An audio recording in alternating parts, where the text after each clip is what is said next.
Welcome now, former FBI Special Agent Stuart Kaplan. Stuart, thank you so much for being here. Let's dive right in. Police say this is an ongoing investigation. What are they doing right now to either validate or invalidate her story? Well, I think certainly if you look at the physical evidence, and I would start obviously with the video evidence of the camera that picked up the car along the interstate. Certainly, the camera or the video does not in any way show a toddler near or in any proximity to where she ultimately stopped. In fact, if you watch the video, she actually goes down the highway for a good distance before she finally comes to a stop. The first thing as an investigator, I think anybody could appreciate that if you saw a toddler in the middle of the night out there on an interstate, you would stop your car instantly and get out frantically and try to protect that child. The behavior of seeing the car continue down the highway, number one, is inconsistent with the belief that, in fact, there was a child along the road.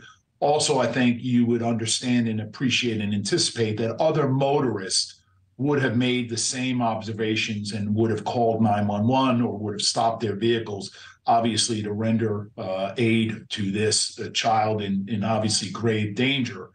So those are the obvious direct evidence that I would have a problem with.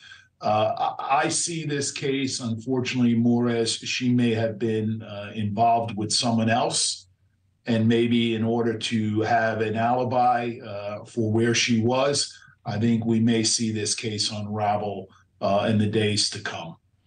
So, Stuart, how do investigators go about tracking her account, putting some of these pieces together? Well, the first thing is the cell phone was left on the side of the road. And so, of course, it is my understanding that the phone will not offer any information with respect to after she apparently allegedly was abducted. However, the phone will be of importance to backtrack and see who she was talking to, who she was texting, and most importantly, in fact, we saw the advancement of this technology, the location services that are indicative now in all cell phones, where it can pinpoint with direct accuracy as to where she was at any particular time. They'll be able to go back and see where or whether or not, in fact, there's some validity to where she was coming from.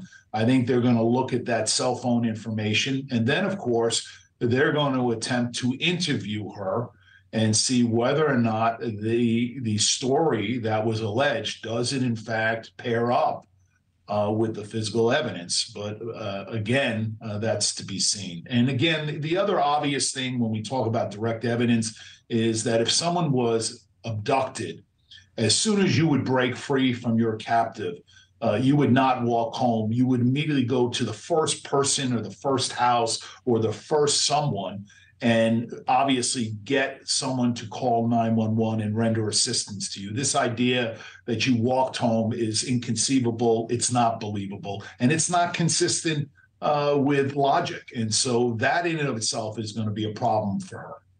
A lot of gaps in the story, a lot law enforcement didn't say. We'll await those details. Stuart Kaplan, thank you for the breakdown.